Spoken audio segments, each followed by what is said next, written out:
Woohoo! Oh my goodness. There goes those horns. What is up, everybody, and welcome into the DNVR Nuggets podcast. Let's go! There it is. Presented as always by DraftKings Sportsbook, America's top-rated sportsbook app. Use promo code DNVR whenever you sign up. Guys, 12:30 time slot, the new time slot now and going forward. We will be here probably for at least the month of July, if not into August, as the Broncos have taken over our time slot because they have training camp beginning today, of course. Their president, we're in the offseason. They're flipping the switch to the on-season, so they get priority for timing. But we're going to be at this 12:30 time, which I think works really well.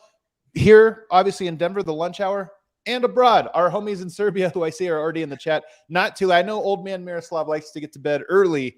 He drinks his warm glass of milk and then gets to bed early, so this should help him a little bit there. I've got two special guests today, or I got a host and a special guest, both of whom seem to be in a hostage situation. Bare walls, nothing. I can't tell. Blink if you guys are okay. First off, it's Harrison Wind. I'm doing great, man. Yes, coming to you from another undisclosed location where the internet should be better.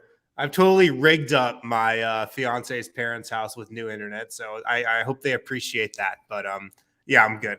I like it. You're not fuzzy. You're not pixelated. We get to see that beautiful face of yours.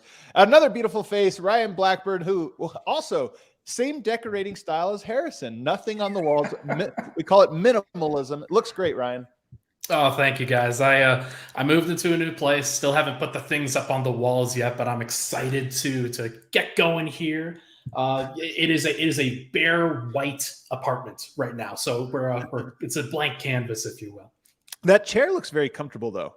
I love this chair, man. I got this chair. I was like, okay, had the same desk chair for like 12 years. Okay. Let's. It's time for a new one here, and I decided to invest in a good one. If you are in our position, you must splurge on the desk chair because you're sitting in the desk chair more than you're literally doing anything else other than sleeping. Maybe not more than sleeping, but probably other than sleeping. On this point, I do almost all of my work out on my deck or just in my living room because it's just comfortable for me when I'm at home, and I'm trying to redo my entire office so that it's like a fun place for it to be. So I'm getting a little bit weird. I don't know if it's going to work. I might spend some money painting and doing all this stuff and just turn into a weird room I still don't use. But I'm trying to do that because it's true. If you it's like a dog. Will you ever train a dog? You get the crate and you make it all, you put the toys in there, you put you make it all comfy and then they want to be there. So it's easy to train them. I'm doing that, but to myself. Hey, I'm excited to see what you come up with, man. Now I'm excited.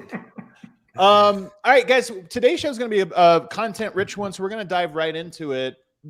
Ryan is, you've got a lot of corners on Nuggets conversation, a lot of corners you sort of own, but one of them, maybe the number one corner you own, is on the rotation. You like analyzing it, projecting it, and kind of breaking it down. It's one of the most important things to analyze about a coach's decision tree is how does he put players out there. And so today, I thought it would be fun to have you on and just kind of start to preview that. Kale, I'm going to bring this up real quick.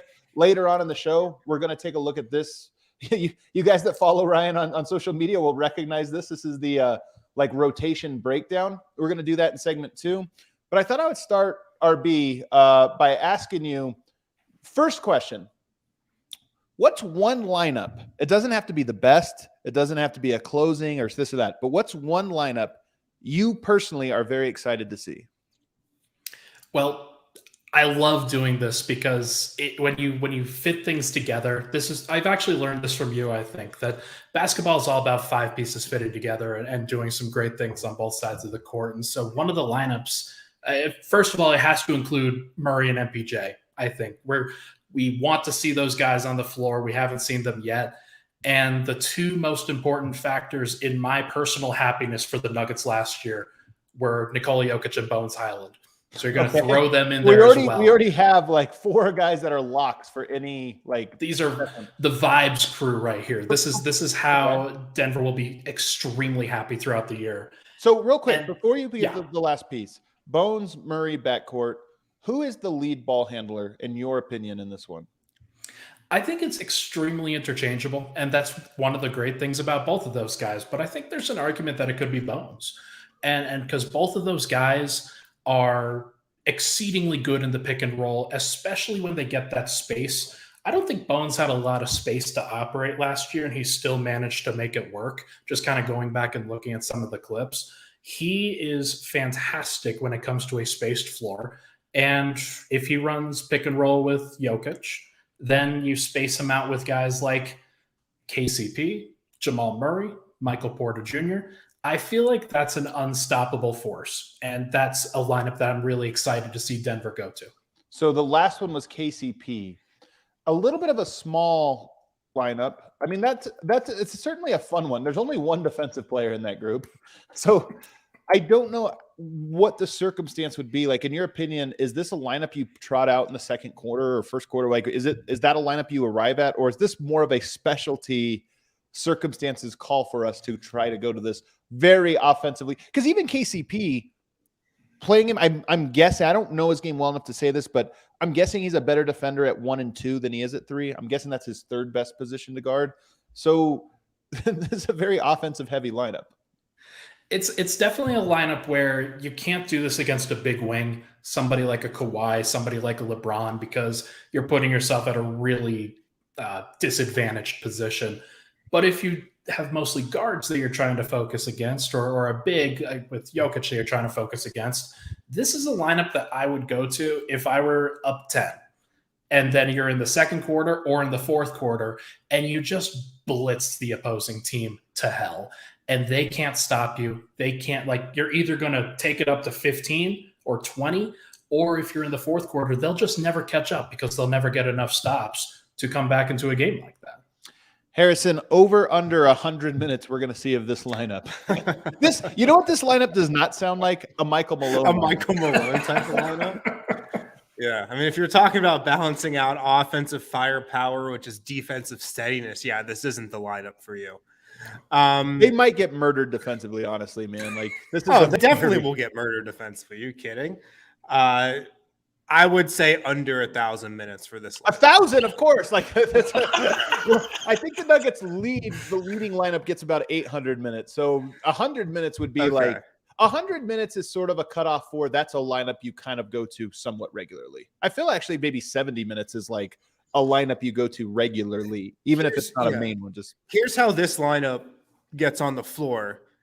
If there's an emphasis this season to play Michael Porter Jr. at the 4.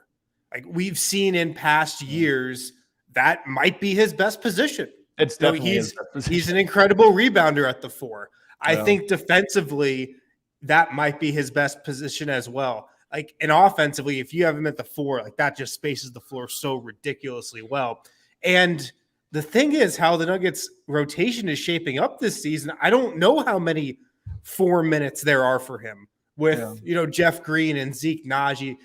I don't know how many available minutes are there with Aaron Gordon starting, obviously. So if there's an emphasis to play him at the 4, maybe your first sub of the game is Bones Highland for Aaron Gordon. Yeah, I just don't see it. I don't either. That's how it gets on the floor, though. I would love it. It would be fun. Mike D'Antoni might go to this one a lot, but I don't think Michael Malone is. Is this the best offensive lineup in your opinion, Ryan? I think probably. There's probably an argument for Bruce Brown in there in place of KCP. One of the reasons, because I think it's not necessarily all about spacing with some of those lineups. You need somebody that's going to put pressure on the rim. And Jokic a lot of times will do that. But having a guard and specifically somebody like a Bruce Brown that can kind of invert the offense the way that he does, there's something alluring about that. There's some of the stuff that he did with Brooklyn. He's going to be in the dunker spot sometimes. He's going to be setting screens sometimes for a Jokic pick and roll. That's awesome. There's so much fun that you can get into with that. And if that's not it, KCP is probably in there because he's the 40% three-point shooter. But if he doesn't shoot 40%, then maybe there's an argument for somebody else.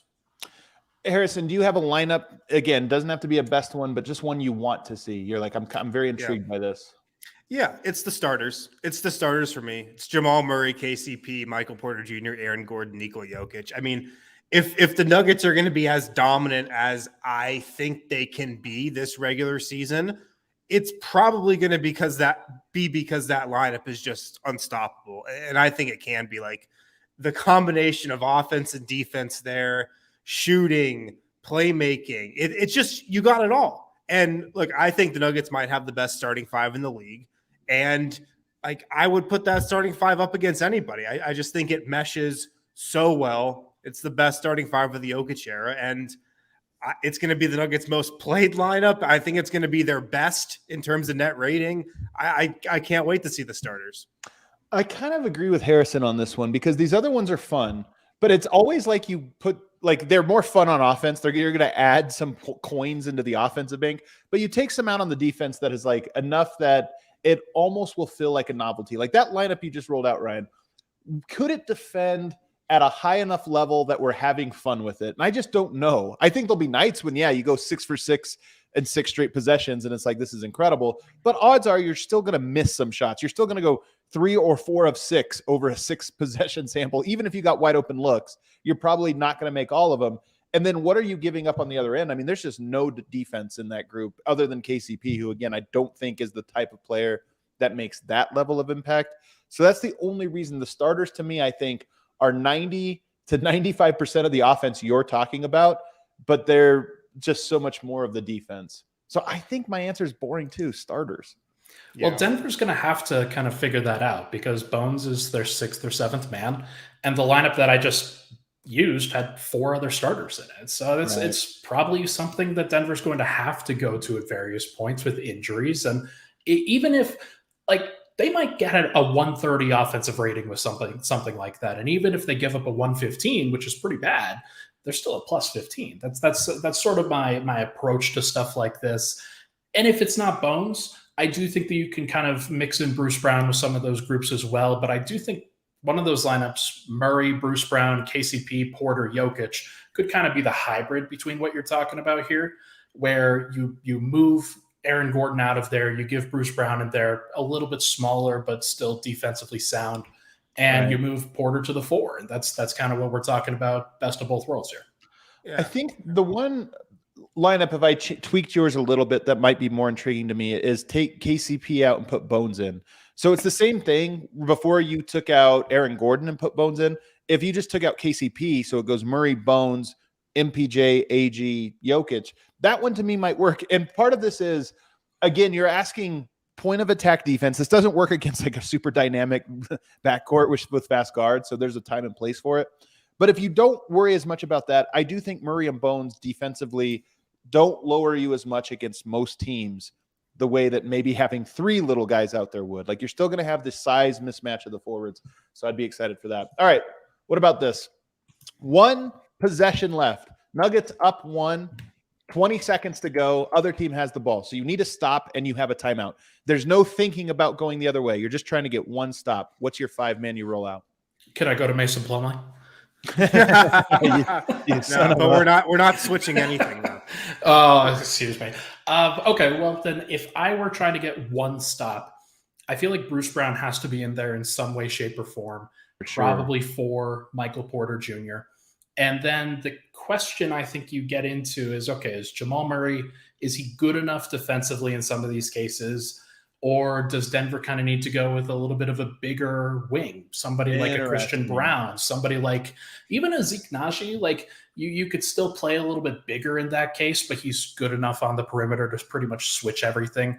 I think you're probably getting too big in that case. So what I'd probably go with is the Jamal, Bruce Brown, KCP, Gordon, Jokic lineup. But I think you can play around with it. And if you're going for just 1 stop, there's no problem with Murray sitting for that possession. Especially early on, I'm curious if they'll put Murray on the court for those. Like early on, if you're asking him, hey, it's 1, it always gets weird. And then at what point do you put him into those moments? Like that'll be a weird storyline. Harrison, what's your lineup there? 1 stop. It might be the same one with KCP and Bruce Brown and Aaron Gordon. You know, those 3 guys are out there. I'm so curious to see just the type of defender Jamal Murray is coming back from this injury. Is he stronger? Is he just better on that end of the floor? And I mean, I don't know if at point guard there's like necessarily even a better option. And then, yeah, I mean, at center, look, if I need 1 stop, Are you guys having Nikola Jokic out there if you need one stop against the Warriors? Because I'm probably not. I think I still am. Like the thing I'm about not. Jokic is if you take him out, who are you putting in? Jeff Green or Zeke Naji? Like I don't think you're putting DeAndre Jordan out there. So you're going to have Zeke Naji or Jeff Green. That just limits you a little bit. Part of last possession, especially when we're talking 20 seconds, it's grab the rebound. This is like Jokic is going to quarterback everything. I think he's going to communicate everything, and he's going to finish the possession once it goes up. Now, he might give up a better possession than some of these guys. I don't know. I think that can be a little overstated.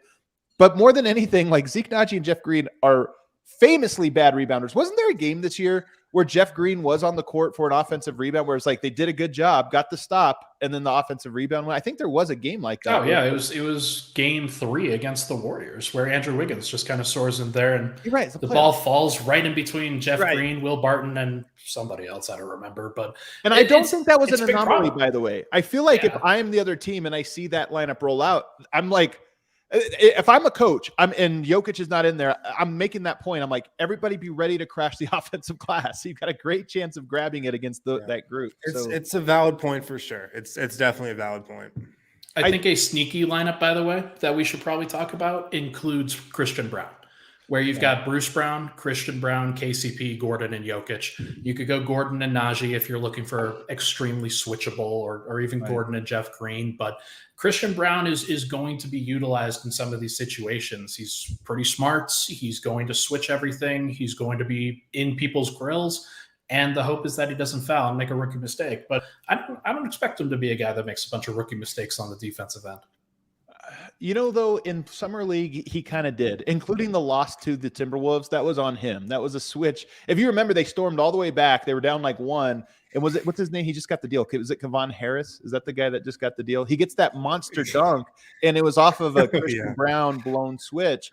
So I'm with you, but I do think it's a tough spot to put him in and say like, hey, rookie, go. But nonetheless, I'm with you. I actually think I'm surprised that people were so low on Christian Brown Summer League because I actually thought defensively, I'm like, this guy, I think he's an NBA defender. Dude, the types of stuff Christian Brown does defensively is just the stuff that you don't notice, like how he gets over screens, like something like that, or how he gets through, or just around screens. Like you don't notice the absence of a thing. How he denies his guy the ball when he's like defending one pass away. He is so good at that kind of stuff, but it just kind of goes under the radar. I think I am intrigued with that as well. Like, here's the weird thing. In years past, we could talk about offensive lineups, but the defensive lineups at the end were almost set. There was maybe one guy, like, should take Barton out. But now it's weird. It's the other way. Now you could look at this and say Christian Brown, Davon Reed, maybe just for length purposes. You've got Zeke Naji who could make a case, Jeff Green who could make a case for being out there. Like then Michael Malone actually has tougher options, I feel, for a defensive one-stop lineup than he does for an offensive one. And I don't think that was ever the case before. All right, let's go to the other side of the court. Best offense. You're down 1 point. You've got 20 seconds left in the ball. What do you do, Ryan? It's tough because I think there is a possibility that Aaron Gordon should be on the court because he gets around the rim. He gets into those offensive rebounding and back cutting situations that a guy like Jokic could find him for pretty consistently. But I feel like Michael Porter can do that too. And I feel like you're probably just going to go for spacing. You're probably going to go for shooting. And I would go with Bones, Jamal, KCP, Porter, Jokic. This is your fun lineup. This is the one that you had before, and it's also your 1 minute left. What's this offensive rating? There's no defensive rating for this lineup. They're only playing, let's say, these one possession. Like, what are they scoring on average? You come out of the timeout knowing we're going to score X amount of points here. I think it's a 1.3 or a 130 offensive rating. Like that's the hope that you get into where Jokic is just diming up everybody, and those guys are high enough level shooters that they'll make those shots. I think you're right. I mean, I don't know if you saw the stat I put out a few days ago, but the Porter, Murray, Jokic, Gordon minutes, there weren't many of them. Or I'm sorry, just the Porter, Murray, Jokic minutes, 126.4 offensive rating over 2 seasons, 2,000 possessions. It's not a big sample size, but it's not a small one. Like for a 3-man combo, that's a pretty good read, and 126.4 is absurd. You add in two more just offensive players. And I'm with you. I think 1.3, 130 offensive rating is very possible. Harrison, what are you going to? It's the same one. It's just if you put Jamal Murray and Nikola Jokic in a pick and roll, or Bones Highland and Nikola Jokic in a pick and roll, and space the floor with Michael Porter Jr. in one quarter, plus 40% three-point shooter from there. KCP in the other corner, 40% three-point shooter from there. Like, it's unstoppable. You're either going to get a Jokic shot in the paint, or you're going to get like a wide open three.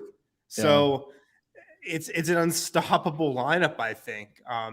At that point, you're just like turning down really great shots for the best shot in basketball, I feel like. What are the chances Malone does this? Do you feel like that's a lineup Malone would go to in that moment? I think he'll probably default to the starters most of the time.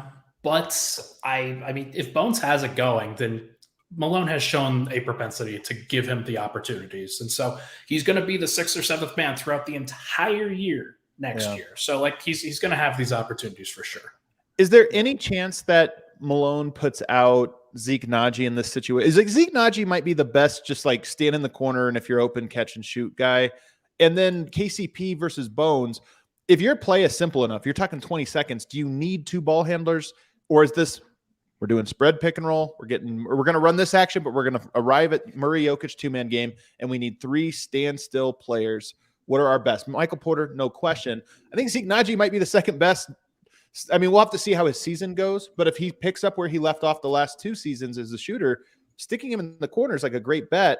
And then KCP versus Bones. Bones gives you that extra dynamic if the play breaks down. You got something. But if you're just talking standstill shooter, I guess it's probably still Bones, but it's close. Well, because go ahead, Harrison. No, I was just going to say I think it is close. Like, Najee's a knockdown 3-point shooter. I think usually you think of Bones as, like maybe definitely more of a pull-up guy. But putting Najee in there is so interesting because I just have no idea what Najee's role is going to be next season. Like, out of anybody on that possession, 20 seconds left, don't you think just stick him in a corner? This is like hey, we run a little screen and then you just pop to the corner. Yeah, for sure. I mean, if he's playing that night, yeah, you definitely could. I think he's playing this year. He's playing. One of the good reasons about having Bones out there, though, is he can space out to like 28 or 30 feet when you're going above the arc. You stick KCP you need Najee in the corner. Najee has to be in the corner. Yeah. All right. Well, I think that's an interesting one. All right, let's take a quick break. On the other side, those are the best one possession lineups, but I do want to talk about 5 minutes and you need offense, or 5 minutes and you need defense, which is a different circumstance. This is possessional. So we'll do that on the other side. Guys, make sure to pick up some Breckenridge Brewery, the official beer of DNVR. Breck Brew is the perfect beer for summer, for really any type of occasion. Make sure to pick up some Avalanche Amber Ales to celebrate the Av Stanley Cup run. You can pick those up wherever Breck Brew is sold. If you don't know where to get Breck Brew, check out their Breck Brew beer locator on their website. That will tell you where to get Breckenridge Brewery. No matter where you are, what state, what city, you'll be able to find it. So pick up some Avalanche Amber and make sure to pick up some Breck Brew this week. Breck Brew, the official beer of DNVR. Also, MMA fans, as the fighters face off during UFC 277, you can take down your own big win with DraftKings Sportsbook, the official sports betting partner of UFC. This Saturday, new customers can bet $5 on any fighter to win and get $100 in free bets, win or lose. Want even more action? You can also double your winnings on a same-game parlay, combine multiple bets like which fighter will win, how long the fight will last, and more. Just place your UFC 277 same-game parlay. If it hits, you'll win double. DraftKings is safe, secure, and reliable. Best of all, you can deposit and withdraw your cash whenever you want. Download the DraftKings Sportsbook app. Use code DNVR. Bet $5 on any UFC 277 fighter to win. Get $100 in free bets no matter what. That's code DNVR this Saturday at DraftKings Sportsbook. Must be 21 or older, Colorado only. New customers only. Minimum $5 deposit. Restrictions apply. See DraftKings.com/sportsbook for details. Gambling problem? Call 1-800-522-4700. I see this comment from Marquise down here. He says, I don't know, man. Zeke cold off the bench after like 8 minutes of sitting. Doubt he would put him in there. Maybe. Like, look, Zeke Najee can break one of two ways right now. He might be the 7th best player on the Nuggets next season, like, or 8th best, I guess. Bones and Bruce Brown, the guys that are pretty likely to be your 6th and 7th man. But after that, we're talking about Jeff Green, Zeke Najee, Davon Reed, Christian Brown. Like, there's an opening there. So we're going to do this in a moment where we fill out the rotation, but it's possible Zeke is playing until the 8, 7, 6 minute mark of the fourth, just naturally, if that's his role. And so you're actually not talking like as a shooter, that's actually not that uncommon for a guy to be sitting 5 minutes and then come in for one possession as a shooter. Like, you stay ready for that. So I don't think it's that crazy. Again, it would require him playing more minutes than he ever has and shooting that same percentage. At that point, I think he would be known and your team would trust you as a go-to shooter. Zeke Najee, 46% from 3 on catch and shoot jumpers last season. I honestly think 46%. It's a little underrated how automatic he is. Like, if we don't have the sample size for it, but if you just said we need our best catch and shoot shooters, floor spacers, he's right there with Michael Porter to me. Like, so far. That was the best that was the best mark on the Nuggets last season. So we'll see. All right, we get into the last ones here, which is the clutch defensive lineup. This is, maybe you're up 10 points or maybe you're up, just a little bit, but the other team's starting to catch fire. You call a timeout, 4 minutes left in the game. It's clutch time. You're up 7 or 5 or whatever, and you need defense. What's the lineup you go to, Ryan? Oh, it's tough. Like, when you frame it like that, it's going to be weird to take Michael Porter Jr. off the floor. It's just going to be weird in those situations. Well, in those situations, if you're planning on him being the 3rd best player on the team, you're planning on him maybe having an all-star stealing, or maybe that's something that he's discussed. I know you guys talked about this before, but there's a possibility that he still believes himself that way and is not going to be super, super happy if he's got 25 points going into the 4th and then he just doesn't play. So I think that the last year's injury, missing that much time, has taken the bite off of that thing. It's also taken the odds of him being just a solidified even more. I just feel like the Nuggets are at a point with him, and he has to probably be at a point with himself where it's like, it's understandable that I might not be on the court for certain. Now, if we talk about playoff series, that's where it's going to get real uncomfortable because it might be not just a one-game thing. It might be every night in some matchups. But to me, I mean, we'll see how it plays out. I just think the bite has been taken off of that in ways it hasn't in previous years. You're probably right. And that's why when we get into this particular lineup, it's going to be that same defensive group, I think. Jamal Murray, Bruce Brown, KCP, Gordon, and Jokic. Those are the guys that you trust. Those are the guys that if you're trying to hold a lead, you've got enough offense with the Jokic-Murray pick and roll. And you've got your best 3 defenders, I think, 2 through 4. And that's just kind of how you got to roll. I think that's going to be their best actual lineup. Not statistically, because the regular season you can run up the scores, but I just have a sneaky sense that if the Nuggets win a championship this year, it's largely going to be because of that lineup. Yeah, I could see that as the Nuggets' most likely lineup that they're closing close games with, like we're talking about. Just those 5 guys. I mean, Michael Malone is going to have the utmost trust in all 5 of those guys. Like, those are his guys, yeah. I feel like. Jamal Murray, KCP, Bruce Brown, Aaron Gordon, Nikola Jokic. He is going to absolutely trust those guys to just not mess up defensively. And a lot of times, that's what you're going to need at the end of a close game. I think that we've learned from the Nuggets, Jokic and Murray, 2-man game. That's good. You just need like a moderate amount of spacing. You don't need elite space. Elite spacing makes it unstoppable. You're going to be scoring every time down, but just good enough guys that are not totally cheat off of me guys. I think it works. The question is Bruce Brown and Aaron Gordon. They might be cheat off of me guys. If I'm going up against the Nuggets, I'm daring Bruce Brown to beat me with a little bit of daring Aaron Gordon to beat me.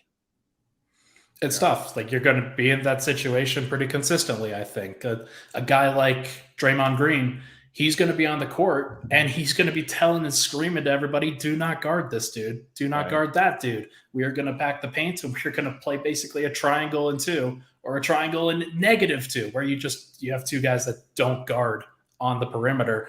I'm very curious how that's going to work, because you would think that Bruce Brown, Aaron Gordon, they kind of fill similar roles from an offensive standpoint, where it's you want those guys in the short corner. You want those guys setting screens, back cutting a little bit. And you can't have two guys doing that all the time. Your offensive lineup, same situation. So this is like, it's not one possession. It's 4 or 5 minutes straight. You need to make up some points. What do you go to there? In that situation, I think that you're still going to need some defense, right? Like this is different from the one possession lineup where you have to get enough stops in order to get back into the game. You're going to still want Michael Porter out there for those situations. Actually, you're going to need Michael Porter out there in those situations. Yeah. So I think you're probably subbing Aaron Gordon for Bruce Brown, and you're going with those other starters. So you've got Murray, KCP, Brown, Porter, and Jokic. And you're going to have a guy like Bruce Brown in the short corner in those situations and Porter and KCP spacing. Is it interesting, Harrison, that this is another example of where Zeke Naji can really up his value to the Nuggets? Like, because none of us feel confident enough to count on him in this moment. Like, close game, you're down 5, but you need to make a comeback. To me, he can guard and he can shoot. And if we're with Jokic, you don't worry as much about his interior defense / rebounding because it's like Jokic's going to handle that aspect of everything. Yeah. But we just don't trust him yet. Like, he hasn't proven it. He hasn't proven that. But wouldn't he slide right into this, theoretically, this lineup, if he were to build up that trust over the first, 6 weeks of the season? Yeah, I think he could. Zeke is in such an interesting position this year because he's entering his 3rd season, correct? Yeah. He's entering like a moment where the Nuggets probably have to, look at him this season and say like, okay, is this a guy that we want to keep around? Is this a guy that we want to like really be aggressive and try to work out an extension with and sign and keep here long term? Like this is the time to figure those things out. And yeah, it's just going to be interesting to see how much he plays because this is the year where you've kind of got to decide if Zeke Naji is part of the future. I just feel like there's a chance that he fills that role. And I think that that's what the Nuggets need. When you drafted him, you would hope that he could fill that role. Aaron Gordon, you paid the money. Like, that's the guy. And he's good. Zeke can't do all of the things that Aaron Gordon can do on defense, but can he do 90% of them? And does he give you that extra punch on offense where, hey, it might just come down to Zeke Naji gets 2 threes in the corner over a 4-minute span. And if he makes one or both of them, our odds of winning the game go up a lot. Like, it might come down to those margins. And he might do it. So to me, Zeke Naji represents a very, very interesting inflection point. He might also not be good this year. Like there's a chance he's just not close to this, and this is an absurd conversation. Yeah. But he could be just exactly the perfect Jokic role player. I mean, he is at his best. A knockdown shooter, a really versatile defender for his size, a guy that can guard 3 through 5 on defense, and a guy who just knows his role and knows what he's good at. Like that is what you want in a Jokic role player, and he checks all those boxes. I do think it would get a little bit. There's potential for that to go badly too, though, where you have him at the 4, you have Jokic at the 5, and then you're just playing Murray, KCP, and Bruce Brown. And Michael Porter and Aaron Gordon are looking at each other at the bench like, weren't we paid to be out there? Like, I think in this situation, Michael Porter's the 3 for me. Like, if you're going offense, you have to have Michael Porter. He does. No matter what you say about him, does he fit in? Does he do? It doesn't matter. When he's on the court with Murray and Jokic, they score every time down the court. So yeah, he's part of this group.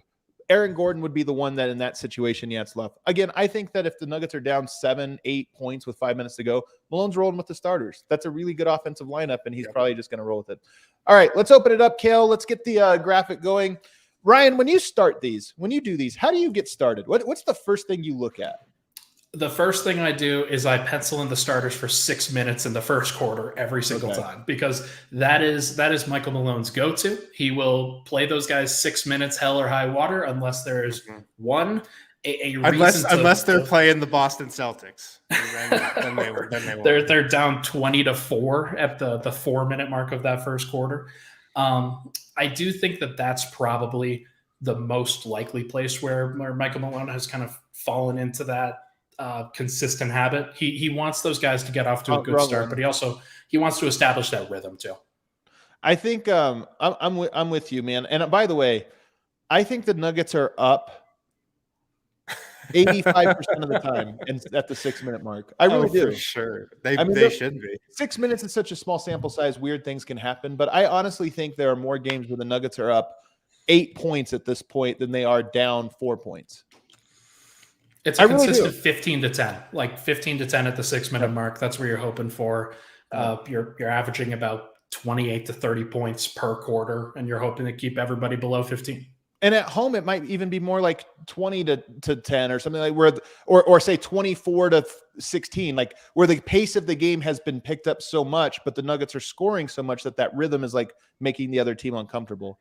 All right. So who's the first sub out? I think the part of this conversation that we need to get into is this kind of an opening night rotation, or is this a mid-season rotation? Because that's going to change everything. Let's do a March rotation and everyone's healthy. So it's closer to end of season because I'm more interested in the ideal version of this Nuggets team.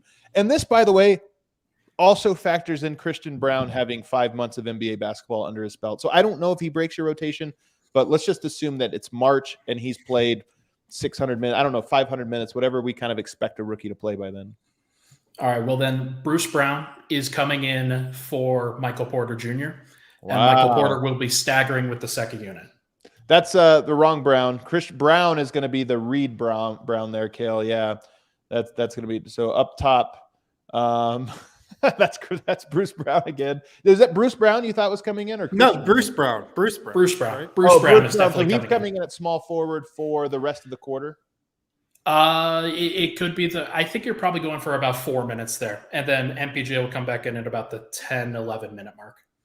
Who had this rotation last year? Who is this akin to? Is there anyone? Well, it was nobody, because Denver didn't really have anybody that they could stagger. That was the big problem about last year, was that all of the starters were so dependent on Jokic that Denver kind of had to ride that big starting group, and then they went with a 10-man rotation. I think they're going to go down to 9. I think that's almost a shoo-in in this case. Wow. Yeah. Wow. Interesting. What about That's a move from Mike Malone. That's not a Michael Malone move. That's Mike Malone. Jokic plays 9 minutes. Is that going to change? I think he'll play 10 at that March point. He'll go up to where MPJ kind of comes in. Oh wow. I like the idea of him playing 10 minutes straight instead of whatever. So I'm okay with this. I think that's what he usually does now. It's like 9 or 10. I mean, Michael Malone loves to play him 9, but he always plays him 10. He always plays in that extra possession. All right, where else are we going here? Well, Gordon will be on the court for probably 8 to 9 minutes in all likelihood. And then I guess KCP is probably in there for about that same time. The biggest question I think where you get into is, when does Bones come in, and does he play with Murray or does he play instead of Murray? First of all, I did this the other day. I was trying to make this is so hard, like, because you start to get in. There's natural areas you can kind of do this, but then like those questions you're talking about, there's lineups I just want to get to, and I can't get to them naturally. Like I just can't. So it's a very difficult exercise. I agree with you, by the way, that I think it makes sense to give Jokic Gordon and just almost match Jokic's minutes with Gordon. I know there's always like a minute or two that are different. But to me, of all the players that you would match Jokic with, Gordon is the most likely, including Murray and MPJ. Yeah, so I think you're probably playing Murray 8 minutes at that point. He's going up to the 8-minute mark, and then Bones comes in for him. So Murray up to 8 minutes. And then you have, let's go with, see, this is I think the big crux of this, because you're going to have 9 in this rotation. So Bones comes in at the 8-minute mark, you're saying? Yes. He'll come in at the 8, and then he'll play about. With you, Kale. He'll play about to the 6-minute mark of the second quarter. That would be my guess. All at point guard. All at point guard. Okay. And then your biggest question at that point is, who is the 9th man? Because I think Zeke is going to be your 8th man. Are you going to play another guard or wing, or are you going to play another big? Because I think is Zeke coming in just at the end of Aaron Gordon? I think he's coming into the end of Aaron Gordon, and then you're going to decide whether he's going to play the 5 as the backup or the 4 as the backup. Okay. Because if MPJ is coming back in, I think there's an argument that he plays the 4 with the backup unit. Oh, and then he becomes the 5. So this is a really effed up. He might be. See, that's the whole thing for me, because I think, well, we are doing this in March. Who knows what's going to happen in March? I think to start the season, DeAndre Jordan is in the rotation. Now we'll see what happens You in really the do? third. Yeah, absolutely. I've written this and talked about it on this pod. I think he's playing 10 minutes a game. That's what he's penciled in for to start the season. Now, this is in March, so There's no way but he's in the rotation in March. There's no way. There's no way he's in it. I don't think he was brought in to be that. If you get to that point, and by the way, the only way he would be in it is if it's like, he injuries or something went really awry. But I think the Nuggets get to this point where they're trying to get their playoff rotate or like who they are. There's just I cannot see him being part of this. Okay, so Kale, can you make if that's the case, then I think we're going small. Kale, can you make MPJ the 4 in those second stint? So he's going to be red in that, and then like the first 4 minutes of the second quarter. Oh wow. Okay, I like him at 4 though, so it makes sense that he should play a decent portion of his minutes right at there. And then I think you've got probably Christian Brown in all likelihood coming in for KCP at the 10-minute mark. Yeah, at the 10-minute mark right there, and play him along with MPJ until the 4-minute mark. Okay, that makes sense. All at shooting guard. I like this. So Bones and Christian Brown being going to be mirroring minutes a lot. Yep. Okay. That's probably what you're looking at, where you've got Bones, he can be that handler, and then you've got Christian Brown can kind of be that complementary defensive piece. So is Bruce Brown, he's playing this whole time, isn't he? Yeah, he's playing at the small forward this whole time. Till when? And then Zeke, he'll play until the 6-minute mark. Ooh, that's a long stint. Mm-hmm. Okay. But it's good. Like you want him to play those minutes, I feel. Zeke will play until the 5-minute mark in the second quarter at the 5. And then that's when Jokic will come back in. Okay. I like this. Interesting. Yeah. All right. So that bench lineup, the minutes you're getting the most are Bones and MPJ as your primary scorers, offensive weapons, with Brown, and Zeke around them. That's in theory a lot of offense, and your defense is coming from Zeke, Brown, and Brown. That's a good defense. That's kind of a good balance. What's interesting about this lineup is it puts a lot of emphasis on Michael Porter and Bones, which I love.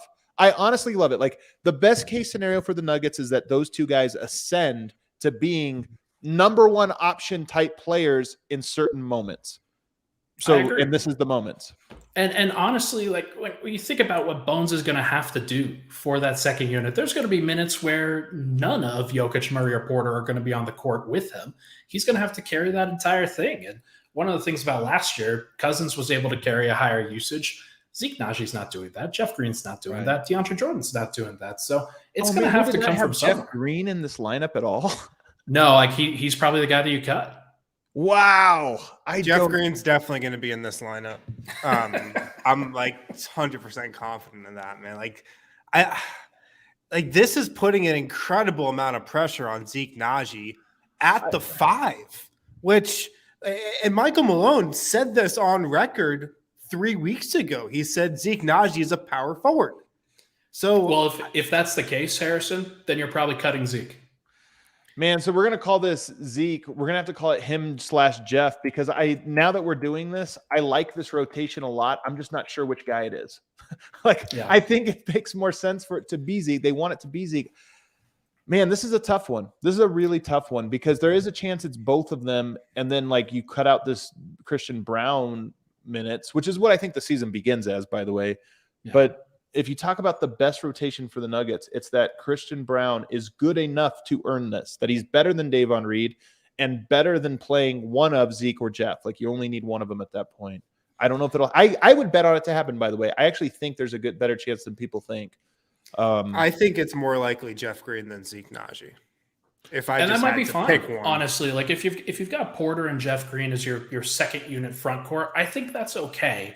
I think Zeke is kind of the higher ceiling play if you're still getting that elite floor spacing, and hopefully he kind of works into a roller every now and then. But you want to space the court, because Bones is going to ISO, Porter's going to ISO. You're going to find opportunities for those guys to do it.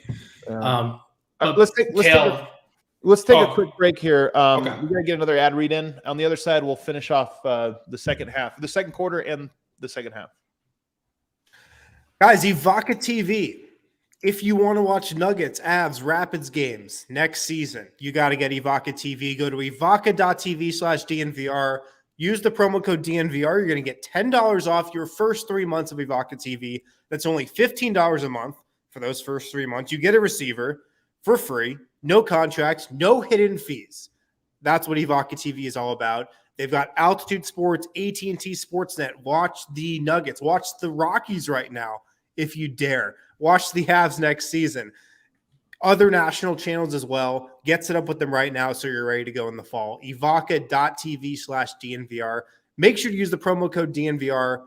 Get $10 off those first 3 months of Evoca TV. Also, FOCO. Got to talk about our friends over at FOCO.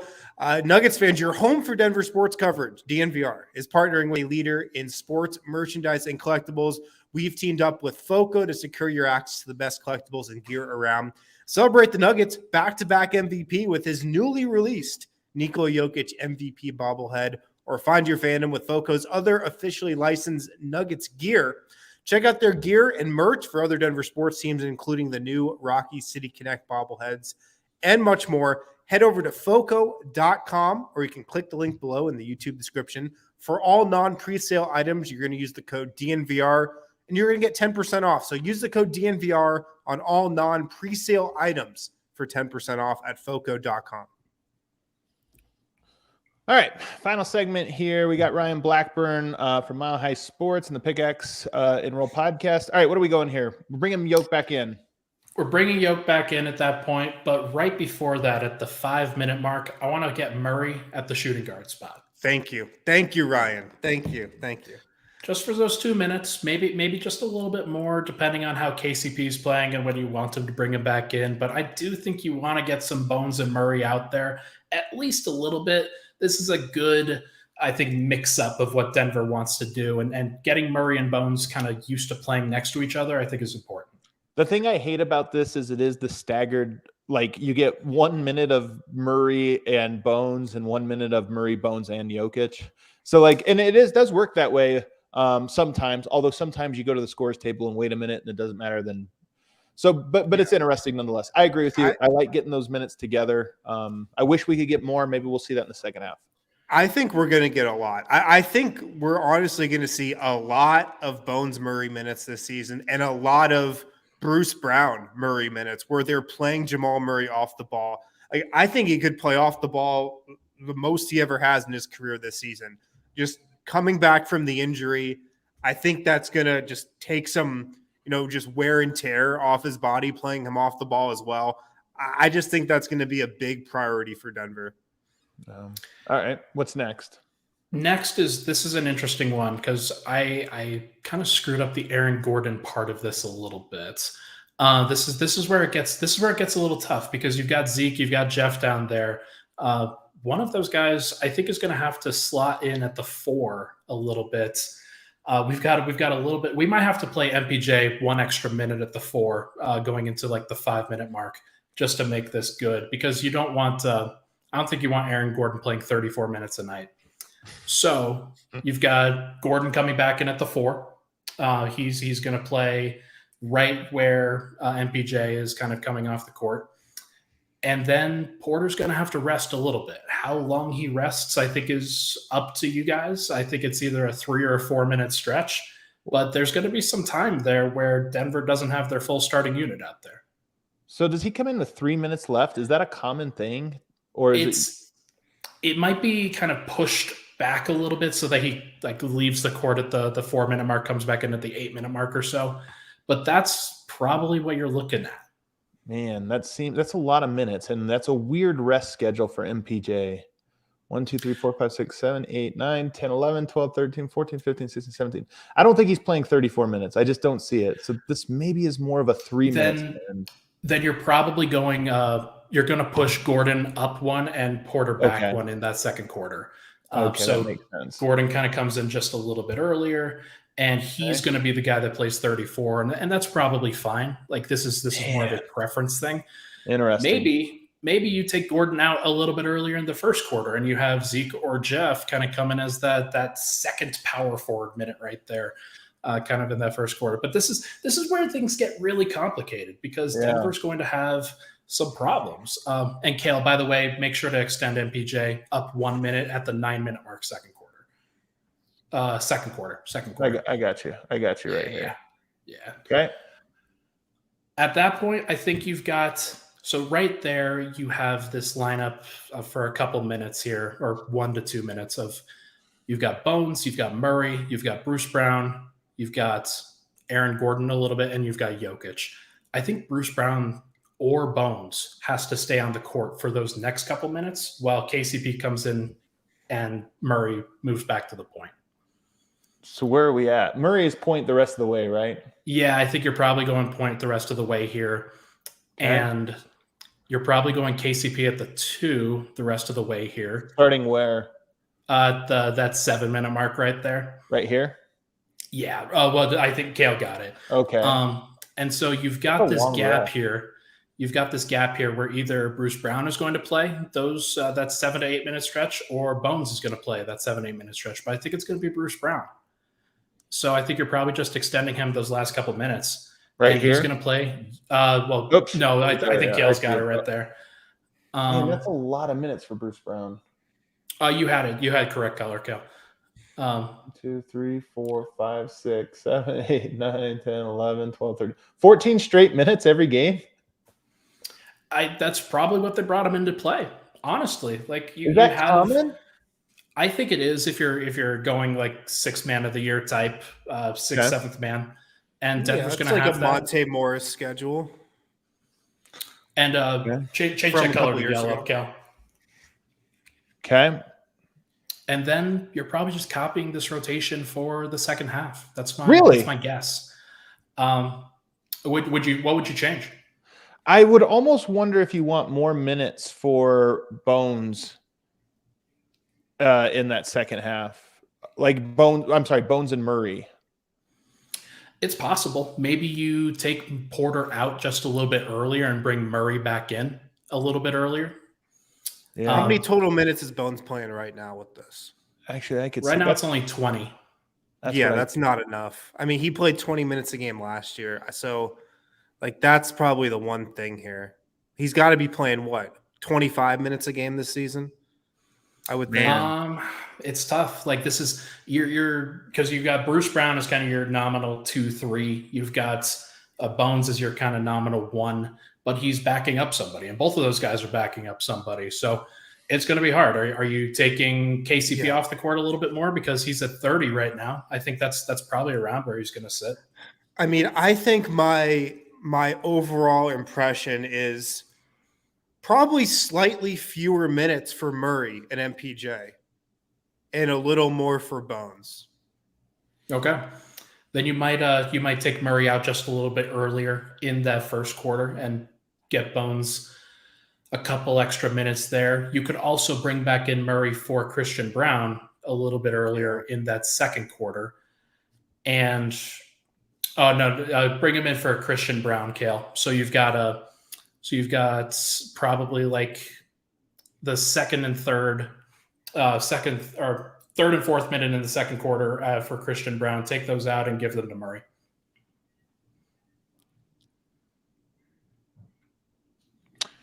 And I add up the minute totals here for these guys. You got 9. Ooh, that's a little bit high. Bring Bones in a little bit earlier for Murray in the first quarter, Kel. So you've got like the 7-minute mark, just so Murray's not playing 36 a night. Fresh off injury, rolling him out there for 36. So they get it down to 34. I would be surprised if Jamal Murray's playing over 30, 1 or 2 minutes a night in any month at the end of the season though. Because I agree with you, but this is like, I'm really just trying to capture what is the rotation heading into the playoffs, not the playoffs, but that last couple weeks. Meaning this is the ultimate. The Nuggets are peaking. They're rounding into form. Yeah, they've got the number 1 seed by 5 games. So. Well, in that case, lower everybody's minute total by like 5 minutes. But no, I just mean I know. They're gearing up for battle, and we got everything here. So it's tough. Like when you get somebody staggering with that second unit like MPJ, you're usually going to play that guy 34, 36 minutes a night sometimes. And he's probably not the guy that you want playing that, but he's also the natural player to play that in Denver's rotation here, where I think Bones and MPJ, I think, is a more natural fit in most cases than Bones and Jamal Murray. And you want to give those guys opportunities to shine in that second unit, because Porter's not going to get a lot of those types of opportunities with the first unit. I think what this experiment shows us is that it's not super intuitive what the Nuggets' top 9 guys will be. I mean, we just did an entire rotation where we combined Jeff Green and Zeke Naji. There is a chance that both of those guys play and this entire experiment changes. I think that the guys Bones and Bruce Brown are like locks. They're going to play a lot of minutes. Their roles might change based on, is Bruce Brown going to move up to 2 and you're going to do something else, or what have you. I do think the Christian Brown / Davon Reed thing, it could be one and not the other. Like if Christian Brown is just not good this year, if he's not ready, right? I do think there's a world where if everything else breaks the same, okay, fine. Davon Reed is that guy, but the minutes don't change. Like you're just putting him in that exact same role, more or less. Because in theory, they fill similar niches. Like they're okay offensive players and they should be okay defensive players. Christian Brown a little better defensively, but both guys should be able to play that role. And we also have Porter at the 4 in those second unit minutes. He could move to the 3. I don't think there's any question about that. That if you're trying to get Jeff Green back on the court, if you're trying to play him with Zeke Naji and then MPJ together, that's fine. Like it's not the worst line. It's not my favorite, because I feel like you want the spacing from Porter at the 4. I agree. It just seems like one of Denver's best weapons with that second unit. If they are going to stagger Michael Porter heavily with the bench, which he's the one starter that staggers the most. Like if you look at the starters, they're kind of in blocks. He's the one that's kind of on an island with the bench. And I like that, because to me, it makes the most sense. And then you do tailor that lineup a little bit more to his skill set. He becomes a cornerstone piece of the bench, him and Bones. So you're almost trying to fit it around him. And I'm with you. I think that moves him more to the 4, but it could be the 3. Maybe you like, because of how unique Zeke and Jeff Green are as a 4-5 combo. It's one of those things where offensively, who's the 4 doesn't really matter. They're all kind of in a weird spot. It's more about who you guard. So I can kind of see it. What are the odds that this is close to what the actual rotation is? Meaning we're doing this, logically it's sound, but what are the chances that it's actually, like, what's the variables or the variance? Oh, the health is probably the biggest question mark, of course, because at some point you're going to have one of these guys is going to miss some time. They're going to roll an ankle. They're going to have a bum hamstring at some point. And so that's probably the biggest question mark. But like, I think you've got, like, if you believe that Porter is going to stagger with the second unit, this is probably the most logical way to go. Jokic is always going to play his normal rotation, and then you base everything off of that. I think if you have one of Jokic or MPJ on the court at all times or pretty close to it, then you're doing pretty well. And then you kind of work in Murray with both MPJ and Bones and Jokic, all of those guys. And it's just about finding the right mix around those 4, because I think that's probably how Denver's going to base a lot of their lineups. It's not going to be from a defensive perspective. It's going to be to make sure that the offense is healthy. It's running in those cases, and then you get enough defense beyond that. It's also worth noting that you only get 2 minutes per game in this rotation with Jamal Murray and Michael Porter on the court without Jokic, which is kind of an interesting sort of thing. I don't know what to make of that. As well as obviously those very few minutes with Bones, Murray, and Jokic. Very, very few minutes of those. So some sacrifice has to be made somewhere. Those are some of the lineups that do it. Ryan, this was a fun experiment. We were going to get to hot takes, but I guess we could save that for another show, another day. But it just shows this was fun kind of doing it live. I think it made, if you listen to the show as a podcast, hopefully you could follow along. But if not, this might be a great one for you to check out on our YouTube channel, because it was the visual, I think, really helps picture what this looks like as a rotation. Any final thoughts about the rotation, Ryan? I do have one final hot take. Throw it at me. I want to hear it. Let's hear it. Is Bones going to be the second leading scorer on the team? Whoa! That's really in only 20 minutes a game. That's going to be tough. Well. I think this assumes that he's going to play a little bit more, and he's also going to start in those times where Murray's going to sit. So there's something there, but I think he's in line for a big year. I wrote about him today. Really? he's going to have it has to happen, because if it doesn't happen, Denver's screwed. They don't have another great option behind him. So we're gonna see. I've been saying this year when people have been talking about, I don't think anybody's talking about him as the second leading scorer, but people talking about him as being as good or, meaningfully better, second year improvement for him. And I just keep saying last year, there really wasn't a lot of pressure. This year, there's a lot. And I don't think people quite realize, as we filled out that rotation, Bones was the easiest guy to fill out because his role is so obvious, backup point guard. If not, to your point, Denver screwed. I don't know if they need him to score 20 points, but I do think that they need him to be good. Very good and consistent.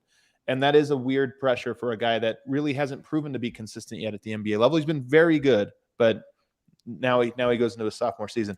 My hot take, honestly, and I've said this before, but I think that Michael Porter is the second leading scorer through Christmas. And some of this just has to do with, I'm not sure he's over a 30 game sample size of as good of a scorer as Jamal Murray anyway. He just gets fewer chances, this or that. And he might not get fewer chances over the first 30 games of the season. He might actually get more. I don't know. He might get 0. We don't know. We haven't even seen or heard an update from him this whole time, but that was my hot take. You went way hotter with Bones, passing both of them. It'll be fun though. We're going to see. Everybody, thanks so much for tuning in. Don't forget to rate, review, and subscribe to the podcast in case you ever missed the live show. We're going to be at 12:30 for the rest of the week and the rest of the month. So you're going to want to, tune in an hour early for that. And then, of course, check out all the great things that Ryan Blackburn is doing over at Mile High Sports. And then with that Pickaxe and Roll podcast. Thanks, everybody. Hit that like button on the way out.